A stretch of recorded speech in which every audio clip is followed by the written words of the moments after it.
सबै अट्ने एउटै छाना छाउन पाए हुन्थ्यो, सधैँभरि चोखो प्रीत लाउन पाए हुन्थ्यो। सबै अट्ने एउटै छाना छाउन पाए हुन्थ्यो, सबैसँग चोखो प्रीत लाउन पाए हुन्थ्यो।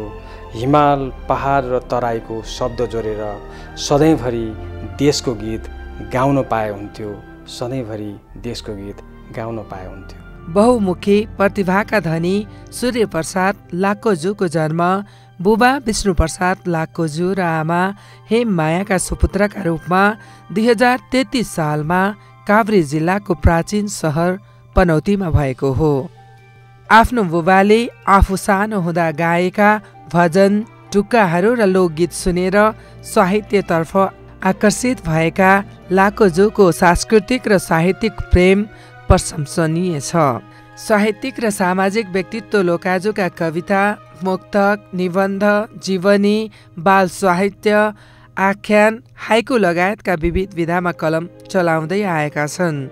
सरल भाषा, गम्भीर भाव र हृदयको पठनीयता उनका सृजनाका शक्ति हुन्।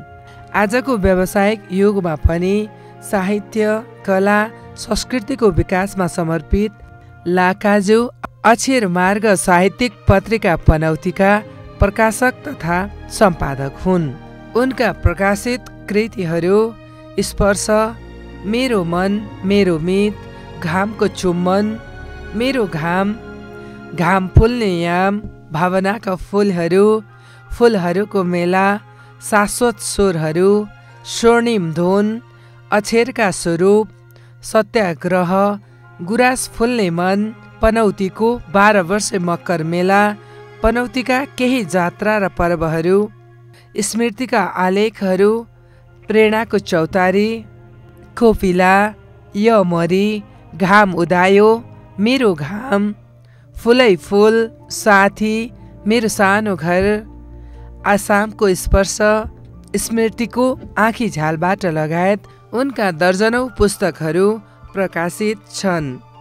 उनले नेपाली साहित्य, संस्कृति, समाज सेवामा दिएको योगदानको कदर स्वरूप थुप्रै पुरस्कार र मान सम्मानहरूबाट पुरस्कृत र सम्मानित भएका छन्। नेपाली भाषा, साहित्य, कला र संस्कृतिको उन्नयनमा उनी निरन्तर क्रियाशील भएर लागिरहेका छन्।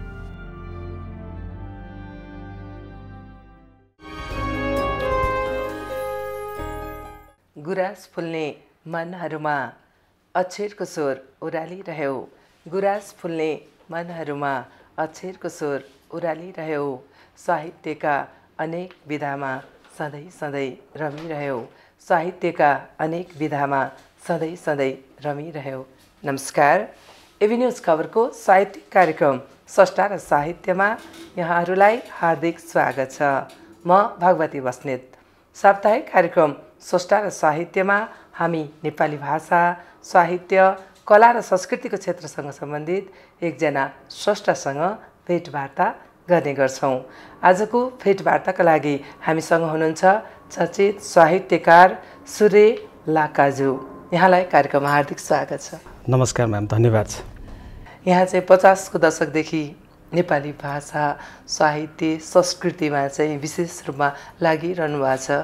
यहाँको साहित्यिक यात्राबारे केही बताइदिनुहोस् न। यो खासमा यो 50 को दशकदेखि विद्यार्थी कालदेखि भनौँ न, विद्यार्थी कालदेखि नै लेख्न थालेको हो। खासमा त्यो वातावरण विशेष गरेर घरको बुवाको कारणले गर्दाखेरि अनि स्कुलको कारणले गर्दाखेरि म यो साहित्यतर्फ आकर्षित भएको हुँ। बेलुका बेलुका चाहिँ साँझमा बुवाले चाहिँ घरमा भजन गाउनुहुन्थ्यो कि नेपाल भाषाका भजनहरू अनि नेवारी भजनहरूका अतिरिक्त नेपाली भजनहरू गाउनुहुन्थ्यो उहाँले। अनि सामाजिक गीत पनि, लोकगीतहरू पनि गाउनुहुन्थ्यो, आफ्नै किसिमले गाउनुहुन्थ्यो। अनि त्यसले मलाई एक किसिमले खिच्थ्यो त्यो गीतले। विरहका गीतहरू हुन्थे, कारुणिक गीतहरू हुन्थे, त्यसले अनि एकदम अनि तान्ने भएपछि अनि त्यो त्यसरी बिस्तारै बिस्तारै म अनि स्कुलको वातावरण पनि अतिरिक्त क्रियाकलापहरू हुने होइन, त्यसमा पनि त्यो किसिमले म अलिअलि साहित्यतर्फ तानिँदै गएँ। यहाँले धेरै भनौँ न, हुन त यहाँले विविध विधामा कलम चलाउनु भएको छ। यहाँले नछोएको विधै छैन। आख्यान एउटा छुनु भएको छैन, जस्तो लाग्छ, तर लेख्नु भएको छ, लेख्नु पनि भएको छ जस्तो लाग्छ हैन? मेरो 5 वटा कविता सङ्ग्रह छन्, 5 वटा मुक्तक सङ्ग्रह छन्, 2टा हाइकु सङ्ग्रह छ, एउटा गीत सङ्ग्रह छ, एउटा मेरो स्मृतिको आँखीझ्याल भन्ने मेरो 10 क्लाससम्म मैले पढ्दाखेरिको 10 क्लाससम्मको अनुभूतिलाई लिएर मैले स्मृतिको आँखीझ्याल एउटा तयार पारेको छु। एउटा कथा सङ्ग्रह छ, अनि जीवनीपरक लेख यो किताबहरू 2टा छन्, अनि बाल साहित्यको 9वटा किताब छ, अङ्ग्रेजीमा 2टा छ त्यो, अनि कल्चर सम्बन्धी विशेष गरेर सांस्कृतिक निबन्धका किताबहरू छन्। पनौतीको 12 वर्षीय मकर मेला, अनि पनौतीका केही जात्रा पर्वहरू भन्ने यो 3टा भयो। त्यसपछि आएर द मकर मेला। यहाँले हिन्दीमा पनि अनुवाद गर्नुभएको छ। अब हिन्दीमा चाहिँ यस्तो म्याम, त्यो हिन्दीमा चाहिँ मैले अनुवाद चाहिँ गर्छु, तर मेरो एउटा घामको चुम्बन भन्ने कविता सङ्ग्रह थियो, यो आसामको भ्रमणको सन्दर्भमा यो निस्केको हो। आसामको साहित्यिक भ्रमणमा गएको थियौँ हामी, अनि त्यहाँ मैले एउटा कविता भनेको थिएँ, यो अहिले नबिक्ने बोली भन्ने एउटा शीर्षकको कविता थियो। त्यो कविता त्यहाँ भने मैले, मसँग एउटै किताब थियो, अनि त्यो किताब त्यहाँ चाहिँ चन्द्रमणिजीले लाकुजुज्यू मलाई यो किताब तपाईँले दिनुपर्छ भन्नुभयो। मैले एउटै थियो, ल यहाँ दिन्छु म तपाईँलाई भनेर दिएँ। अनि केही समयपछि उहाँले केही कविताहरू त्यसको हिन्दीमा अनुवाद गरेर सुनाउनु भयो, अनि सुनाउनु भयो, मलाई राम्रो लाग्यो, राम्रो छ भने त्यसपछि म त हिन्दीमा अनुवाद गरेर छपाउँछु यहाँ भन्नुभयो। अनुमति छ भाइ होइन भन्नुभयो। मैले किन नहुनु भनेर भने। अनि उहाँले चन्द्रमणि उपाध्याय, उहाँ तेजपुरको हुनुहुन्छ, तेजपुरको उहाँले चन्द्रमणि उपाध्यायज्यूले त्यो पुरै किताबलाई दिवाकरका चुम्बन भन्ने नाम दिएर ट्रान्सलेट गर्नुभयो हिन्दीमा, अनि उतैबाट प्रकाशित गर्नुभयो। अनि एउटा भ्रमणको क्रममा यहाँ आउनु हुँदाखेरि मैले चाहिँ अब यो तपाईँ त्यहाँदेखि आउनु भएको छ, राष्ट्रकविज्यूलाई अनुरोध गरेर यतै विमोचन गराउन भन्ने हिसाबले मैले अनि त्यो बेलामा राष्ट्रकविज्यूकै घरमा उहाँलाई अनुरोध गरेर यतै प्रोग्राम मिलाउन सूर्यजी भइहाल्छ नि भन्नुभयो राष्ट्रकवि माधव प्रसाद घिमिरेज्यूले। उहाँको सदाशयता स्नेहका कारण त्यो किताब त्यहाँ विमोचन हुने सौभाग्य मिल्यो भनौँ न। अब भनौँ न, मान्छेले एउटा विधामा लेख्नलाई कति धेरै गाह्रो हुन्छ, त्यो विधा विशेष भनेर पनि मान्छेहरू त्यही विधामा लागिरहेको हुन्छ। तपाईँले चाहिँ छरिएर विविध विधामा पनि उत्तिकै उत्कृष्ट कृतिहरू निकालिरहनु भएको छ। यो विविध विधामा लाग्ने भनौँ न चाहना चाहिँ कसरी आयो यहाँलाई? अब मूल त म आफूलाई पनि भन्छु, मूल त म कवि नै हुँ। अब कविता लेख्दै जाँदाखेरि अब मुक्तक लेखे पनि, हाइकु लेखे पनि, वा गीत लेखे पनि कविताकै उपविधाहरू नै हुन्। अनि त्यसैमा रमाइरहेको हुँ र त्यसैमा रमाएर आफ्नै किसिमले सिर्जना गरिरहेको मान्छे। अब मेरो घाम एउटा मुक्तक कविता सङ्ग्रह छ मेरो, त्यो कविता सङ्ग्रहले चितवनको चिसापोबाट कृष्णराज कडेल पुरस्कार पनि पाएको हो। अनि कवितामै रमिरहेको, तर अब धेरै भइसकेको थियो, मैले त्यो कथामा हात हाल्ने त्यसो सोच पनि थिएन। अनि मान्छेलाई कुनै एउटा घटनाले प्रेरित गर्दो रहेछ। मलाई चाहिँ कस्तो लाग्यो भने एउटा महत्त्वपूर्ण घटना घट्यो, त्यो स्थानीय सरकार आइसकेपछि बाटोको सम्बन्धमा, बाटो फराकिलो बनाउनु पर्ने सम्बन्धमा मान्छेको अब जीवनभर मान्छेले सानो तिनो जस्तोसुकै काम गरेर दुःख गरेर केही पैसा जम्मा गरेर बल्ल बल्ल जीवनभरको कमाइ लगाएर एउटा घडेरी किन्छ। त्यो घडेरी पनि अब बाटो फराकिलो बनाउने नाममा, बाटो अनावश्यक रूपमा बाटो एक्सटेन्ड गर्ने नाममा त्यसलाई चाहिँ त्यसको सबै जीवनभरको पुँजीलाई सकाइदिने जुन किसिमको प्रवृत्ति देखा पर्यो, त्यो प्रवृत्तिले मलाई साह्रै छोयो। एउटा त्यस्तो घटना घटेपछि अनि मैले कविता लेखेँ, मन शान्त भएन, मन शान्त हुँदै भएन। अर्को कविता लेखेँ, तै पनि मन शान्त भएन। अनि कवितामा भन्न नसक्ने कुरा के गर्ने त? अब कथा लेख्छु म भनेर मैले घडेरी भन्ने कथा लेखेँ। त्यो घडेरी भन्ने कथा लेखेपछि लेखेर मैले गोरखापत्रमा पठाइदिएँ। पठाएकै हप्तामा त्यो गोरखापत्रमा घडेरी भन्ने छापियो र त्यो छापिएपछि मलाई त थाहा पनि थिएन। बिहानै थुप्रै साथीहरूले 8:30 साढे 8 बजेतिर 8-10 जना साथीहरूले कथा त गजब रहेछ, मेरै कथा लेखा जसो भयो है भनेर उहाँहरूले हौस्याउनु भयो। त्यसपछि त्यो कथाले एक प्रकारको तरङ्ग ल्यायो। अनि मैले के विचार गरेँ भने ठिकै छ, यो कवितामा भन्न नसकेका कुरा कथामा भन्न सकिने रहेछ, ल ठिक छ त्यसपछि भनेर मैले धेरै पछि यो कथामा कलम चलाएको भगवती म्याम। र यो कथामा कलम चलाएपछि अनि बिस्तारै कथा लेख्दै जाँदाखेरि निबन्धहरू त लेखेको छु मैले, निबन्धहरू त लेख्थेँ नै। यो कथामा चाहिँ मैले पछि चलाएँ। अनि पछि ट्रान्सोल पब्लिकेसनले तपाईँको कथा हामी निकाल्दैछौँ भनेर भनेपछि सत्याग्रह नाम दिएर यो कथा चाहिँ मैले प्रकाशित गरेको। सम्भवतः 1.5-2 वर्ष जति मात्रै भयो त्यो निस्केको। अनि त्यसले अझ भनौँ न त्यो कथामा चाहिँ मान्छेहरूले पात्रहरू हुन्छन्, त्यसमा चाहिँ घटनाहरू हुन्छ होइन, त्यसले चाहिँ मान्छेलाई तान्दो रहेछ भन्ने जस्तो लाग्यो। हो म्याम, त्यसमा अब त्यो चाहिँ सबैले बुझ्ने कविता चाहिँ बौद्धिक किसिमको हुँदो रहेछ।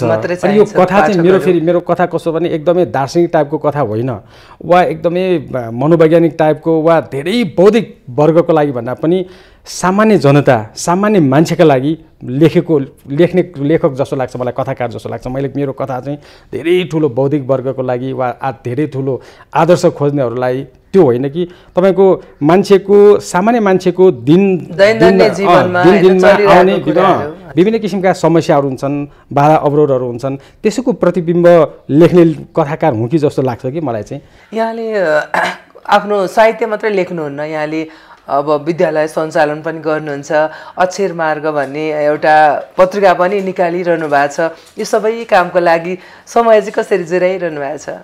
अब समय छैन, भ्याउँदैन भन्नेहरूले केही गरिरहेको हुन्छ कि हुँदैन थाहा छैन, तर गर्नेहरूको लागि समय चाहिँ 24 घण्टाको समय पनि पर्याप्त हुन्छ जस्तो मलाई लाग्छ।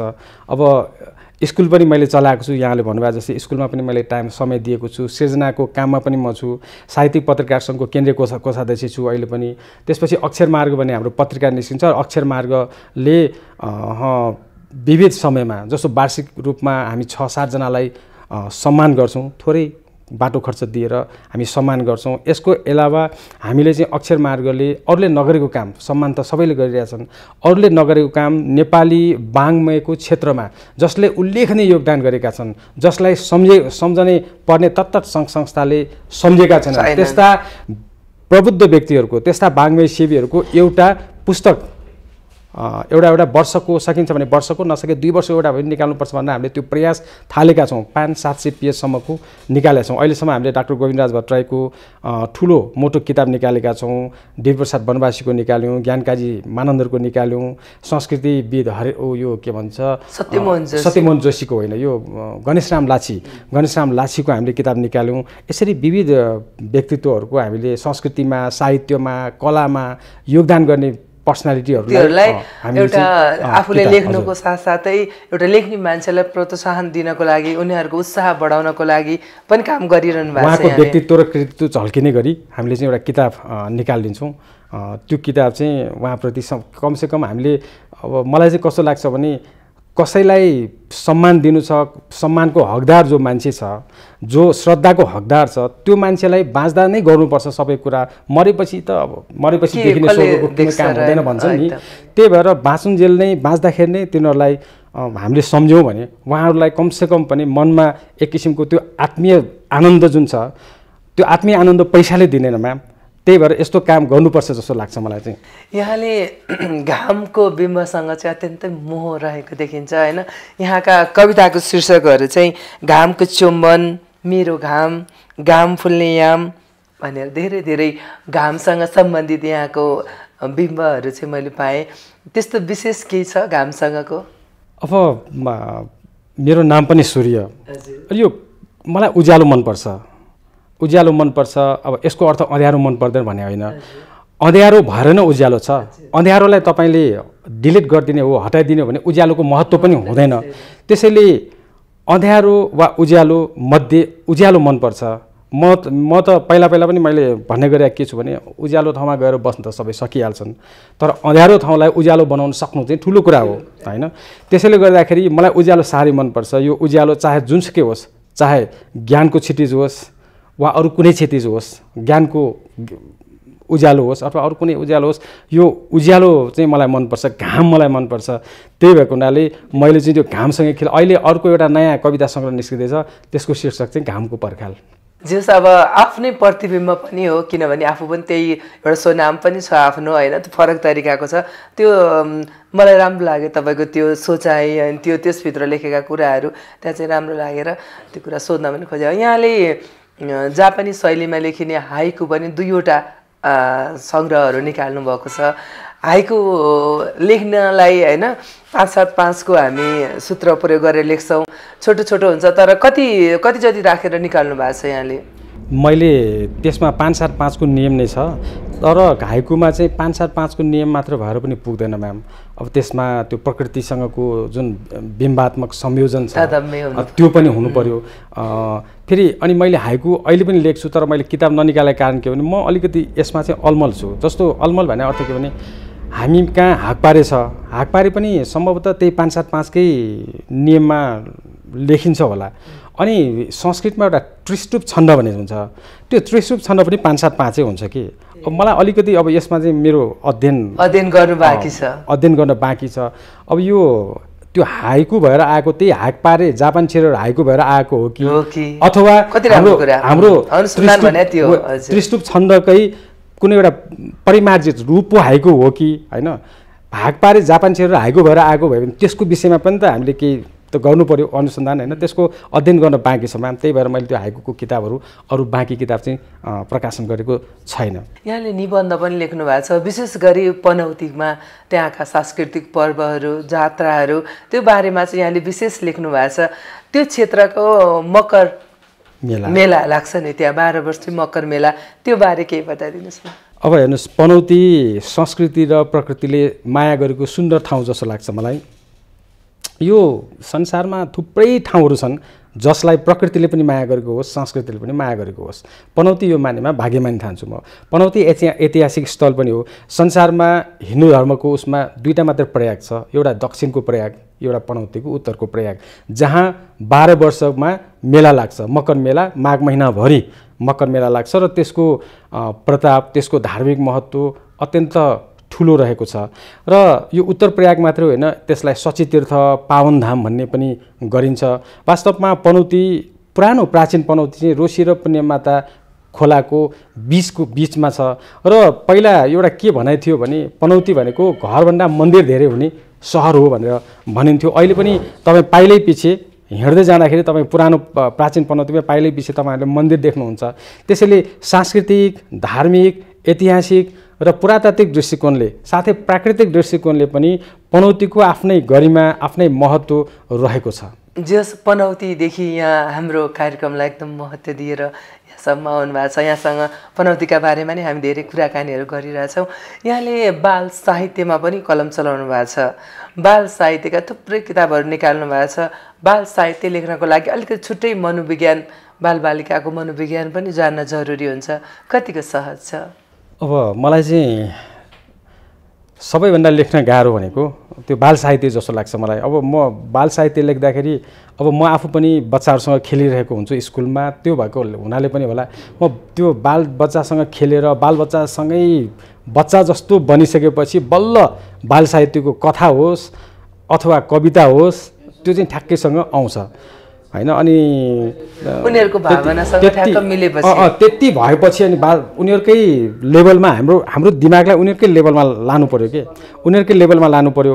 अनि त्यति भएपछि बल्ल बाल साहित्यको सिर्जना चाहिँ फुर्छ। अलिकति गाह्रो हुन्छ, कठिन हुन्छ, किनभने बालबालिकालाई हरेक शब्दको अर्थ हुन्छ नि। जस्तो उदाहरणका लागि चरण भनेको नि खुट्टा हो हैन। मैले खसीको चरण पकाएर खाएँ भन्यो भने त अप्ठ्यारो भयो नि, मैले खसीको खुट्टी पकाएर खाएँ भन्नु पर्यो। भने अर्थ के हो भने उनीहरूको लागि लेख्दाखेरि शब्दमा ध्यान दिन आवश्यक छ। भावमा त छँदैछ, कुन शब्दले उनीहरूलाई पोजिटिभ हैन पोजिटिभ गर्छ, पोजिटिभ थटलाई बिल्डअप गर्छ। अब त्यति पनि सोच्नुपर्छ, किनभने हाम्रो लेखाइले विद्यार्थीहरूलाई अलि हिंस्रक पो बनाउने हो कि हाम्रो लेखाले विद्यार्थीहरूमा नकारात्मक असर पो गर्ने हो कि भन्ने कुरामा लेखक जहिले पनि सजग बन्नुपर्छ जस्तो लाग्छ मलाई। यहाँले अघि पनि भन्नुभएको थियो आसामको स्पर्श, त्यसमा चाहिँ कस्ता किसिमका स्पर्शहरू गर्नुभएको छ? अब यो आसाममा हामी करिब 13-14 दिन घुम्न गयौँ। अनि आसाममा घुम्न जाँदाखेरि मलाई आसामको केही कुराहरू, आसाम भन्दा पनि शिलङका केही कुराहरू अनि तेजपुरका केही कुराहरू अचम्म लाग्यो। जस्तै तेजपुरमा तपाईँ बाणासुरको शालिग राखेको छ हेर्नुहोस्, राक्षसको शालिग हैन। अनि अचम्म लाग्यो। जस्तै अब तपाईँ शिलङ हामी पुग्यौँ भने शिलङमा अब इन्डियाकै पार्ट हो, तर त्यहाँ चाहिँ तपाईँ के छ भने गाईको मासु पनि चल्छ, त्यहाँ अर्कै किसिमको व्यवस्था छ हैन। त्यहाँ चाहिँ त्यहाँको सिस्टम अलि भिन्नै खालको लाग्यो। अनि मलाई चाहिँ फेरि अर्को एउटा छोएको कुरा के हो भने त्यहाँ आसाम सरकारले अथवा शिलङमा, आसामको पार्ट होइन शिलङ चाहिँ, शिलङमा त्यहाँ चाहिँ मलाई कस्तो लाग्यो भने उनीहरूले ससाना कुरालाई पनि विज्ञापन गरेको छ हेर्नुहोस्। अब सानो कुरा सानो त्यो एउटा इलेफेन्ट फल्स भन्ने एउटा सानो एउटा झरना छ, त्यस्ता र त्योभन्दा अनगिन्ती ठुल्ठुला झरनाहरू हाम्रो नेपालमा छन्। तर हामीले हाम्रा ती प्राकृतिक वैभवलाई, त्यो सम्पदालाई हामीले एडभर्टाइज गर्न सकेनौँ, विज्ञापन गर्न सकेनौँ। त्यहाँ चाहिँ विज्ञापन गरेका छन्, त्यो सानो त्यत्रो फल्स हेर्नको लागि हामीले पैसा तिरेर जानुपर्छ आइसी। तर हामी कहाँ त त्यो धेरै ठुलो छ, धेरै छ। हामी कहाँ उनीहरू कहाँ भन्दा धेरै छ, प्राकृतिक रूपमा प्राकृतिक सम्पदा धेरै छ। तर उनीहरूले त्यसलाई बेच्न जान्यो कि विज्ञापन गर्न जान्यो, हामीले चाहिँ जानेनौँ। त्यसैले अब यो कम्पेयर गरेर पनि लेख्नुपर्छ। अब जस्तै त्यहाँ चाहिँ रविन्द्रनाथ टैगोरकोमा हामी त्यहाँ चाहिँ गयौँ होइन, उहाँको त्यो साहित्यिक गर्ने ठाउँ रहेछ, साधना गर्ने ठाउँ। त्यहाँ आउँदाखेरि त्यहाँ पनि उहाँ एकदमै सजाएर राखेको छ, त्यहाँ भित्र छिर्नलाई पनि पैसा तिर्नुपर्छ होइन। अनि भाडा लेक भन्ने छ, त्यहाँ पनि भित्र छिर्नलाई पनि पैसा लाग्ने। तर त्यस्तो त यहाँ हामी कहाँ धेरै छ, तर हामीले यसलाई सिस्टमेटिक गर्न जानेनौँ। त्यही भएर पनि यसलाई यो नेपालको सन्दर्भ पनि जोड्दै अनुभूति परक, मैले चाहिँ त्यो चाहिँ वर्णन मात्र छैन त्यसमा, अनुभूति परक यो चाहिँ एउटा यात्रा लेख्नुपर्छ, यात्रा वर्णन भनेर त्यो आसामको स्पर्श लेखेको हुँ। र त्यसमा चाहिँ आसाममा तेजपुरमा हामी पुग्दाखेरिको विभिन्न किसिमका घटेका घटनाहरूलाई मैले अक्षरबद्ध गर्ने प्रयास गरेको छु। स्मृतिमा आँखीझ्याल भनौँ न, अब आजको यो उमेरसम्म आइपुग्दाखेरि अझै कति तपाईँको स्मृतिहरू बाँकी छन्, तर त्यो पहिलाका स्मृतिहरू बाँकी बिर्सेलान् भनेर पनि लेखिसक्नु भयो हो कि त्यहाँ कुनै महत्त्वपूर्ण घटनाहरू पनि थिए कि? स्मृतिको आँखीझ्यालमा चाहिँ मैले मेरो आफ्नो कक्षा 10सम्म पढेको सबै कुरा लेखेका छैन। जति अलिकति रमाइला पक्ष छन्, अलिकति रमाइला कुराहरू छन्, अनि मैले अलिकति पढाइमा चलाखी गरेको, बदमासी गरेको कुराहरू मैले एकदम नधाटिकन त्यसमा लेखेको छु केही निबन्धको रूपमा। जस्तो एकपल्ट के भएको थियो भने, अब यो टेलिभिजनको अहिले त हामी अहिले टेलिभिजनमै छौँ। सुरुमा टेलिभिजनको युग आएको थियो, अनि हामी चाहिँ खेतमा धान काटिरहेको थियो। हाम्रो काम चाहिँ के हुन्थ्यो भने पानी सानी ल्याइदिने होइन, धान काटेर अनि त्यो कुइँमाथि बसेर खाजा खानु पाएपछि मलाई साह्रै रमाइलो लाग्ने। अनि त्यही माथि बसेर खाजा खाइरहेको थियौँ। अनि एकजना बुढो मान्छेले त्यहाँ काम गर्न आउनुभएको काकाहरूले काकाले के भन्नुभयो भने, ए साँच्चै टेलिभिजन आएछ नि है भन्नुभयो। अनि अर्कोले हो भने के हेर्न पाइने रहेछ टेलिभिजनमा भन्ने कुरा भयो। अनि एकजना उपबुजुर्ग जस्तै हाम्रो एकजना मभन्दा अलिक सिनियर दाइले के भन्नु भने, सबैभन्दा ठुलो टेलिभिजनमा राजाले भात खान सक्नेसम्म हेर्न पाउने रहेछ है भन्नुभयो उहाँले। मलाई अचम्म लाग्यो, म सानो बच्चो। टेलिभिजन मेरो कुरा के भने, टेलिभिजन जत्रो भए पनि मैले त्यो बेला के सोचेँ भने, टेलिभिजन जत्रो भए पनि त्यही कुरा आउँछ होला। ठुलो टेलिभिजन अलि ठुलो आउने होला, सानो टेलिभिजन अलि सानो आउने होला।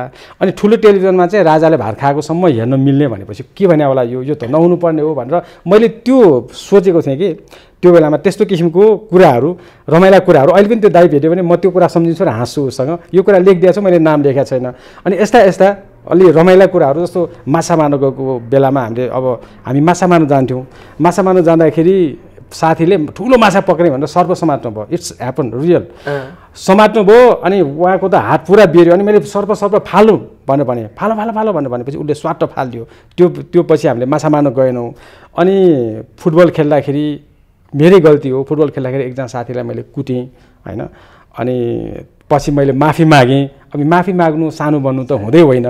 अनि पछि मैले माफी मागेँ। यस्तो घटनाहरू जो बच्चाहरूलाई विद्यार्थी कालमा रहेका एकदम आफूलाई छोएका घटनाहरू जुन विद्यार्थीहरूको लागि पनि अलिकति प्रेरणादायी होस् भनेर मैले चाहिँ टाइटल पनि त्यस्तै दिएर, जस्तो माफी माग्नु सानो बन्नु होइन भनेर, माफी माग्नुपर्छ आफ्नो गल्ती भयो भन्ने किसिमको म्यासेज दिएर त्यो बालबालिकाहरू विशेष गरेर 9-10 को विद्यार्थीहरूलाई हुने खालको त्यो बनाएको छु मैले चाहिँ।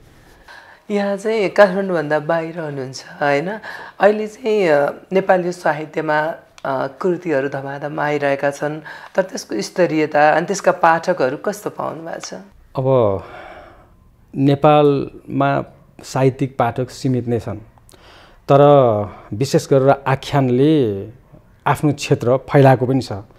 यति सीमित हुँदै पनि मेरो चाहिँ मान्यता के छ भने, हुन त सबै राम्रा किताबले विज्ञापित हुन पाएको छैन, पब्लिसिटी त्यस्तो पाएको छैन सबै राम्रा किताबहरूले। केही ठिकठिकैको किताबहरूले पनि राम्रो पब्लिसिटी पनि पाएर धेरै सङ्ख्यामा बिक्ने किताब पनि हुन्छन्। र यो झट्ट हेर्दाखेरि चाहिँ नेपालको सन्दर्भमा कुरा गर्नु पर्दाखेरि किताबहरू पढ्ने, अझ विशेष गरेर किनेर पढ्ने बानी चाहिँ पठन संस्कृति, त्यो किसिमको पठन संस्कृतिको चाहिँ अभावै देख्छु म। जहाँसम्म पुस्तक क्वालिटी पुस्तकको कुरा छ, जस्तै एउटा सर्जकले जहिले पनि के विचार गर्नुपर्छ भने त्यो कृति ननिस्केसम्म मेरो सम्पत्ति हो, निस्केपछि चाहिँ पब्लिकको सम्पत्ति हुन्छ। त्यसैले गर्दाखेरि हामीले अलि प्रकाशित गर्दाखेरि अलि विचार गर्नुपर्ने हो कि त्यो हाम्रो साहित्यले हामीले के दिन खोजेका छौँ, के गर्न खोजेका छौँ हैन। जस्तो मैले कथा भने नि, मैले मेरो कथाको लक्षित वर्ग भनेको सर्वसाधारण जनता हो, प्रबुद्ध बौद्धिक वर्ग हुँदै होइन हैन। अब उहाँहरूको जीवनमा मेरो कथा पढेर केही चेन्ज आयो, मेरै कथा लेखा रहेछ भन्ने मनमा स्पर्श मात्रै पनि गर्नु परेन, त्यसबाट केही उहाँहरूमा केही चेन्ज पनि आउनु पऱ्यो, विचारमा केही परिवर्तन आउनु पऱ्यो। जस्तो स्मृतिको आँखी झ्यालबाट कुनै विद्यार्थीले यो मान्छेले त यसरी पढेर यस्तो भएको रहेछ, पहिला यस्तो रहेछ, अब यस्तो यस्तो गरे रहेछ, अब हामीले पनि यसरी पढ्यौँ भने हुँदो रहेछ, हामीले पनि यस्तो गऱ्यौँ भने जीवनमा एउटा ठुलो परिवर्तन आउने रहेछ भन्ने कुरा उनीहरूले सिक्यो भने त मेरो त्यो लेखाइ मूर्त भइहाल्यो नि। त्यसको अर्थ रह्यो नि त्यो लेखाइको। अब त्यसै लेख्न मात्रै लेखेर चाहिँ खासै अर्थ रहन्छ जस्तो चाहिँ मलाई पनि लाग्दैन। यहाँ चाहिँ एउटा अनवरत लेखिरहनुहुन्छ, कहिले पनि चाहिँ बोलाएर बस्नुहुन्छ, यहाँको निस्किँदै पनि छ भन्दै हुनुहुन्छ, भर्खरै अब कविता सङ्ग्रह तयारीमा छ भन्नुहुन्छ। तपाईँको विचारमा कविता चाहिँ के हो? अब कविता यो मनको भावना व्यक्त गर्ने कलात्मक अभिव्यक्ति हो जस्तो लाग्छ मलाई। कवितामा कला भएन भने त्यो कविता रहँदैन, कविता हुँदैन। त्यसमा कला हुनु पर्यो, बिम्ब हुनु पर्यो होइन। त्यो यो सबै भइसकेपछि एउटा कविता बन्छ। अब त्यसै लेखेर कविता बन्दैन। मलाई चाहिँ कस्तो लाग्छ भने कविता सरर पढ्न सकियो भने त्यो कविता होइन निबन्ध बन्छ कि जस्तो लाग्छ कि निबन्ध। अब प्राय चाहिँ अब त्यो कुरामा पनि विचार गर्नुपर्छ। जस्तै कविता लेख्नुभन्दा अगाडि अब हामीले त्यसलाई कस्तो किसिमको कविता बनाउने हो, त्यसमा कस्तो किसिमको बिम्ब, कस्तो किसिमको प्रतीकहरू प्रयोग गर्ने हो आदि इत्यादि बारेमा पनि अत्यन्त बुझ्नुपर्छ। र कविता लेख्नको लागि मलाई त कथा लेख्नुभन्दा गाह्रो लाग्छ अहिले चाहिँ यो पछि बुझिसकेपछि। यो किनभने यो जस्तो पायो त्यस्तो कविता बन्दो रहेछ भन्ने कुरा जब हामीले बुझ्यौँ नि, त्यो बुझ्न थालेपछि अब पहिला जिल्ला स्तरीय कवितामा विद्यार्थी कालमा जिल्ला स्तरीय कवितामा प्रथम भएका कविताहरू खुब मैले त यस्तो कविता लेखेँ भने जस्तो लाग्थ्यो। अब अहिले ती कविताहरू कविता होइनन्, ती नारा जस्ता मात्र रहेछन् भन्ने कुरा अहिले हामीले बुझ्यौँ नि। त्यसैले गर्दाखेरि यो कविता लेखन पनि चाहे जुनसुकै हुन त, जुनसुकै लेखन पनि एउटा साधना हो। साधना बिनाको लेखन प्लास्टिकको फुल जस्तै हुन्छ। त्यसैले हरेक लेखनको लागि साधना अत्यन्त आवश्यक छ। अझ यो अनुसन्धानमूलक यो निबन्धहरूका लागि त झन् बढी साधना चाहिन्छ। मैले जस्तो पनौतीको जात्रा पर्वहरू लेख्दाखेरि वा पनौतीको किताब लेख्दाखेरि जुन विषयको लेखा हो, जस्तो भालेश्वर, हाम्रो उता भालेश्वर महादेवको मन्दिर पनि छ, रियल भालेश्वर त्यही भन्छ होइन। त्यो भालेश्वर महादेवको मन्दिरको बारेमा लेख्दाखेरि म 6, 7, 8 चोटि पुगेको छु स्थलमा। अब त्यसको स्रोतहरू कहाँ कहाँ छन्, अरू किताबहरू पढ्ने त आफ्नो ठाउँमा छँदैछ, त्यो लेख्ने एउटा छुट्टै किसिमको पीडा छ, आफ्नै किसिमको एउटा साधना छ, दुःख छ त्यसको। अब कविता लेख्दाखेरि पनि कविता लेखा जस्तो होइन भने त्यो चाहिँ होइन। फेरि कविता लेख्दाखेरि पनि अध्ययन त चाहियो, अर्काको कविता पनि पढ्नु पर्यो, कसले कस्तो शैली त्यहाँ। अब आफ्नो फेरि एउटा कुरा कस्तो भने कवितामा सबैभन्दा महत्त्वपूर्ण कुरा चाहिँ शैली हो। शैली तपाईँ यो कविता पढ्ने बित्तिकै यो कविता यो मान्छेले लेखेको हो भन्ने कुरा थाहा होस् न होइन। अब सबैले जुन धराबाट लेखेको छ त्यही धराबाट कविता लेखेर पनि भएन। एउटा आफ्नो शैली पनि हुन्छ, आफ्नो यो त्यो शैली नै हामी आफूलाई बचाउने पहिचान दिने काम त त्यसैले गर्छ नि। यहाँको भावी योजना के हो?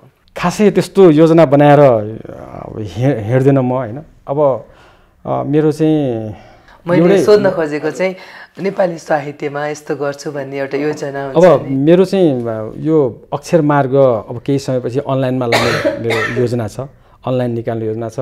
र अक्षर मार्गलाई अलिक व्यवस्थित गरेर नेपाली साहित्य, नेपाली भाषा, साहित्य, कलामा योगदान गर्ने मान्छेहरूको लागि केही योभन्दा अझ बढी केही गर्न सकिन्छ कि भनेर त्यसमा लागिरहेको छु। र त्यसको लागि केही योजनाहरू पनि हामीले बनाएका छौँ। अनि केही योजनाहरू अब केही समयपछि आउँछ पनि। अब मेरो बानी चाहिँ कस्तो भने म खासै साथीहरूले भन्दाखेरि मेरो एकजना साथी हुनुहुन्छ, बेलायतमा बस्नुहुन्छ, उहाँले छिपा रुस्तुम लेखक भन्नुहुन्छ। उहाँलाई त्यो तपाईँ के गरिराख्नु भएको छ भने म केही यस्तै हो भन्यो। अनि खुरुखुरु पुट्टु निस्किरहेको किताब तपाईँ खालि छिपा रुस्तुम तपाईँ भनेर भन्नुहुन्थ्यो कि। अब म चाहिँ भनेर गर्दिनँ। अब योजना बनाउने हो। मलाई चाहिँ कस्तो लाग्छ भने काम गर्दै जाने हो, प्रयास गर्दै जाने हो, निरन्तर रूपमा काम गर्ने। एकदमै कसैले जस दिए पनि काम गर्ने हो, अबजस दिए पनि काम गर्ने हो, तर काम राम्रो हुनु पर्यो। राम्रो काममा कसैले ताली दिए पनि ठिक छ, कसैले गाली दिए पनि ठिक छ, निरन्तर काम गरिरहने हो। त्यो कामको बारेमा किन हल्ला गर्दै हिँड्नु पर्यो? मेरो काम सफल भएपछि त्यो सफलताले हल्ला मचाइदिइहाल्छ नि। लेख्ने समय चाहिँ कुन हो विशेष गरी? अब मेरो चाहिँ खास कस्तो छ भने म्याम, म लेख्छु भनेर लेख्नको लागि बस्दिनँ, त्यो बेलामा मलाई आउँदैन। जस्तो मैले अहिले भने कथा मलाई त्यसले त्यो घटनाले हिट गर्ने बित्तिकै मैले कविता लेखेँ, चित्त बुझेन र कथा आइहाल्यो र मैले कथा लेखेँ। केही मुक्तकहरू त तपाईँको कस्तो भने पहिला त अहिले जस्तो होइन, पहिला त लोड सेडिङ हुन्थ्यो नि, राति ठ्याक्कैसँग बिउजिएपछि मनमा मुक्तक आइराख्ने के दिमागमा, ओहो अब के गर्ने होला, सँगै मान्छेहरू पनि अरू पनि परिवार पनि सुतिरहेको हुन्छ, डिस्टर्ब होला, 1 बजे हुन्छ, अनि मोबाइल बिस्तारै लिएर त्यो मोबाइलमा रेकर्ड गर्थेँ कि म यसरी बोलेर बिस्तारै रेकर्ड गरेँ, अनि भोलिपल्ट त्यसलाई साफी गर्थेँ, सार्थेँ। अब यो ठ्याक्क आइहाल्छ, कहिलेकाहीँ कतै जाँदाखेरि, यात्रा जाँदाखेरि केही कुराले ठ्याक्क स्ट्रक गर्ने बित्तिकै ठ्याक्क आइहाल्ने हुन्छ। अनि त्यो लेख्छु नै भनेर बस्ने भनेको यो हाम्रो सांस्कृतिक निबन्ध मात्रै हो। त्यसमा चाहिँ त्यो विचार वा कल्पनाभन्दा माथि उठ्नु पर्यो, त्यसमा चाहिँ तथ्य प्रमाणहरू बोल्नु पर्यो, त्यसमा चाहिँ अब लेख्ने भनेर बस्ने, अध्ययन गर्ने भनेर बस्ने हुन्छ।